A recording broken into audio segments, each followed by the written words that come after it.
नमस्कार, the daily show में आपका स्वागत है। मैं हूं आपका मित्र साथी हमदर्द मुकेश कुमार।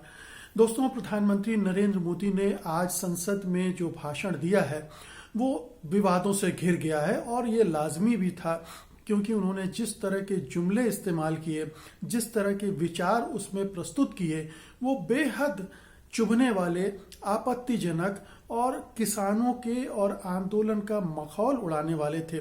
इसलिए जाहिर है कि हर तरफ से उनकी बहुत ही कटु आलोचना हो रही है और इसके लिए और कोई नहीं, खुद प्रधानमंत्री नरेंद्र मोदी जिम्मेदार हैं, क्योंकि जिस पद पर हैं, जिस देश के सर्वोच्च पद पर होते हुए उन्होंने इस तरह का भाषण दिया है जिसमें कहना चाहिए कि समझौता, मेल जोल, समस्या का समाधान ढूंढने के बजाय सीधे टकराहट की ध्वनि सुनाई देती है और एक तरह का की आत्ममुग्धता है, उसमें एक तरह का अड़ियलपन है, अहंकार है, दंभ है। तो जाहिर है कि इसकी चौतरफा आलोचना हो रही है।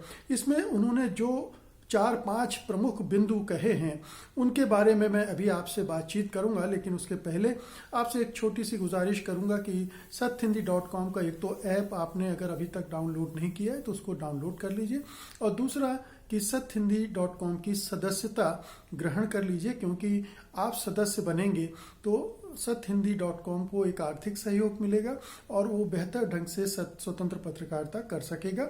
इन दोनों के लिए इस वीडियो के साथ दिए गए डिस्क्रिप्शन में लिंक मौजूद है, उसे आप क्लिक करके ये काम कर सकते हैं। वापस लौटते हैं। प्रधानमंत्री नरेंद्र मोदी ने आज संसद में जो भाषण दिया उसमें 4-5 मुख्य बातें हैं। पहला तो वो जुमला जो उन्होंने किसान आंदोलन के मद्देनजर गढ़ा है और उसे बहुत ही चुभते हुए कड़वाहट के साथ प्रस्तुत किया है। आंदोलन जीवी, आंदोलन करने वालों को उन्होंने एक नाम दे दिया है, एक तरह का कहना चाहिए टैग लगाने की कोशिश की है कि ये जो आंदोलन करता है इनका ये एक धंधा है। जीवी से मतलब जीविका, इनका ये धंधा है और इसका आंदोलन का कोई महत्व नहीं है, आंदोलन का कोई उद्देश्य नहीं है। तो एक तरह से जो 15-20 करोड़ किसान देश भर के इन 3 कृषि कानूनों से उद्वेलित हैं, उन सब की चिंताओं को उन्होंने परे धकेल दिया है, उन्हें आंदोलन जीवी का नाम दे दिए। तो आंदोलन जीवी जुमला अपने आप में इतना घृणित है, इतना कहना चाहिए कि आपत्तिजनक है, क्योंकि ये लोकतंत्र के विरोध की ध्वनि इसमें से निकलती है।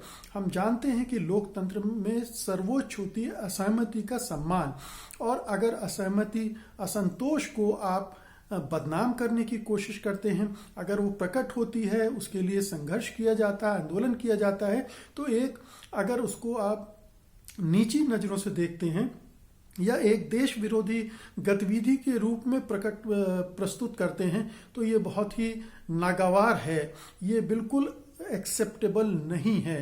तो ये प्रधानमंत्री ने किया है।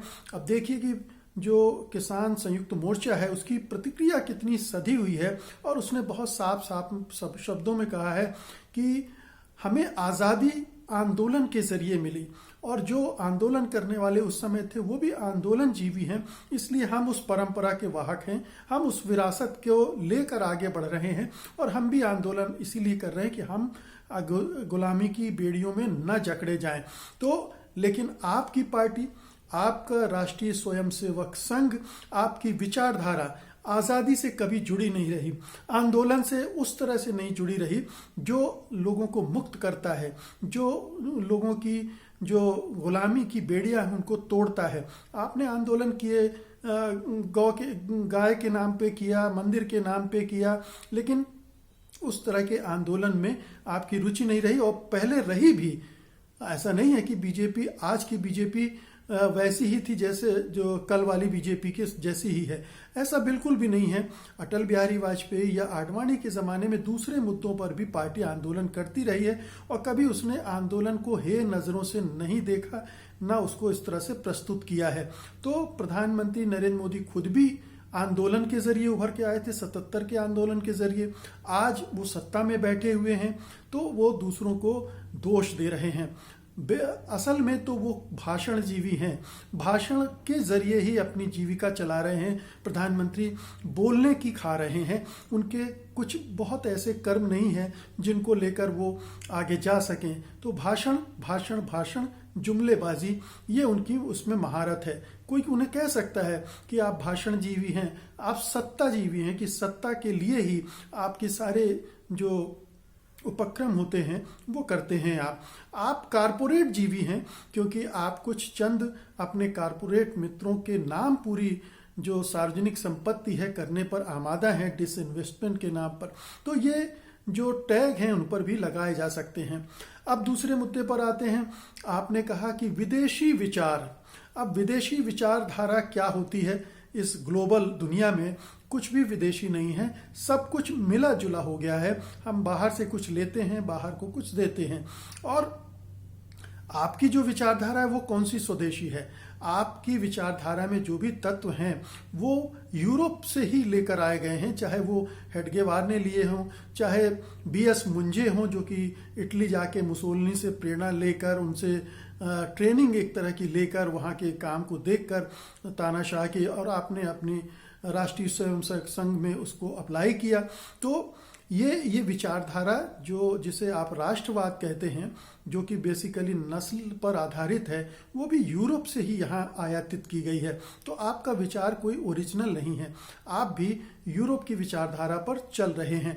तो दूसरों को ये नसीहत देना कि आप विदेशी विचार, हाँ, और सबसे बड़ी बात देखिए कि जिस आर्थिक नीति को आप राजनीति और सामाजिक संदर्भों को दरकिनार रखें, जो आर्थिक विचारधारा पूरी दुनिया में चल रही है और हिंदुस्तान भी जिसे अपनाए हुए है, और ये सरकार और भी बढ़ चढ़कर आगे कर रही है, वो विचार कहाँ से आया? ये आर्थिक उदारवाद, नव उदारवाद, विनिवेश, निजीकरण, ये सारे पश्चिम से आए हुए विचार हैं। पश्चिम में ये अर्थनीति, आर्थिक विचारधारा पनपी है और वो पूरी दुनिया में एक्सपोर्ट की गई है। और ये विश्व बैंक और अंतर्राष्ट्रीय मुद्रा कोष ने इन्हें नुस्खे बनाकर तीसरी दुनिया को सौंपे हैं। तो आप तो संपूर्ण रूप से विदेशी विचारों पर आधारित सरकार चला रहे हैं, तो इसलिए ये मत कहिए। फिर आपने एफडीआई की जो दूसरी परिभाषा दी है वो बहुत दुखदाई है, जिसमें आपने किसानों को एक तरह से देश को विनाश की तरफ ले जाने वाला कहा है, आंदोलन करने वालों को विनाश की तरफ ले जाने वाला कहा है। एफडीआई, फॉरेन डिस्ट्रक्शन इम्प्लीमेंट या समथिंग, जो भी उन्होंने कहा है उसका ठीक से मुझे भी याद नहीं रहा, लेकिन ये जो एफडीआई यूज़ किया है टर्म, वो अपने आप में बहुत ही डेरोग्रेटरी है, ये अपमानजनक है, ये जलील करने वाला है।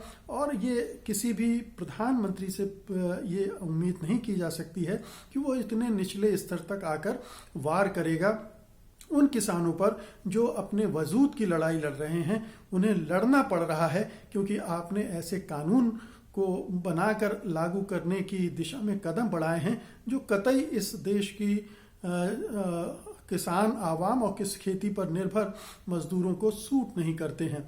तो एक तो ये भी ये ध्यान में रखा जाना चाहिए कि प्रधानमंत्री ने 3-4 चीज़ें जो की हैं वो एक के बाद एक ऐसी हैं जो कि किसानों के लिए, आंदोलनकारियों के लिए, लोकतंत्र के लिए, संविधान के लिए, इन सब के लिए एक बहुत ही खतरनाक टिप्पणियां हैं। और मुझे लगता है कि बीजेपी के अंदर बहुत सारे नेता होंगे जिन्होंने इसे पसंद नहीं किया होगा। मजबूरी है उनकी, प्रधानमंत्री और गृह मंत्री के खिलाफ वो कुछ बोल नहीं सकते हैं क्योंकि फिर उनको मार्गदर्शक मंडल में भेजा जा सकता है या कहीं किनारे किया जा सकता है, तो वो चुप हैं। लेकिन सब कसमसा रहे होंगे और हो सकता है कि आरएसएस में भी एक कसमसाहट हो कि आखिरकार नरेंद्र मोदी ऐसा क्यों बोल रहे हैं। तो एक बहुत ही दुखद बात है। सबसे बड़ी दुखद बात यह है कि प्रधानमंत्री जैसे व्यक्ति से उम्मीद की जाती है कि जब 20-25 करोड़ किसान आंदोलनरत हों तो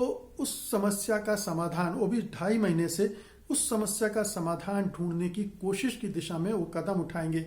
लेकिन वो क्या कर रहे हैं? वो झूठ बोल रहे हैं, झूठ एमएसपी के नाम पर बोल रहे हैं या उसको सीधे एड्रेस नहीं कर रहे हैं। एमएसपी के बारे में वो कह रहे था, है, रहेगा, लेकिन किसानों की मांग ये नहीं है। किसानों का कहना यह है कि इसको कानूनी जामा पहनाइए, क्योंकि अभी होने के बावजूद वो इम्प्लीमेंट नहीं हो रहा है।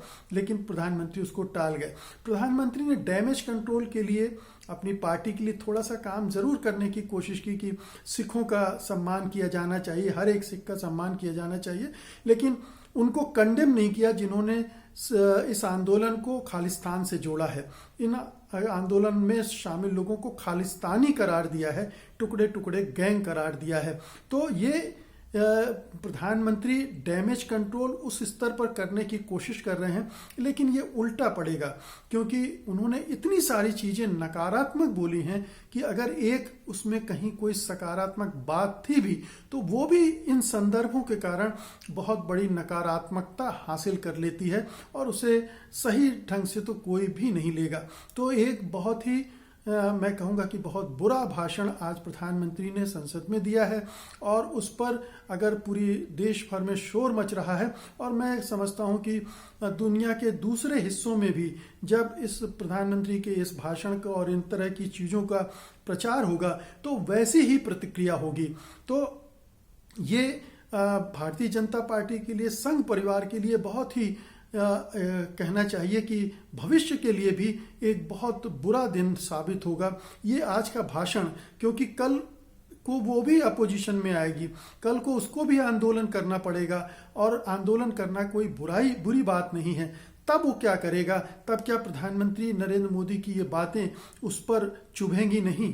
तो ये सोचना चाहिए कि कोई भी, न तो मोदी हमेशा के लिए सत्ता में है, न बीजेपी हमेशा के लिए सत्ता में है। ये लोकतंत्र है, इसमें लोग आते जाते रहते हैं, पार्टियां बदलती रहती हैं, सत्ता इधर उधर होती रहती हैं, लेकिन जो लोकतांत्रिक मूल्य हैं उन पर हमारे पैर पूरी दृढ़ता से खड़े होने चाहिए। हम उनको छोड़े ना, उनका अवमूल्यन न करें, जो कि प्रधानमंत्री के भाषण ने आज निश्चित रूप से किया है। तो दोस्तों, ये थी आज की प्रधानमंत्री के भाषण पर मेरी टिप्पणी। उम्मीद है कि आपने इसे पसंद किया होगा। आप इसे लाइक करेंगे और बड़े पैमाने पर शेयर करेंगे। अब मुझे अनुमति दीजिए। नमस्कार।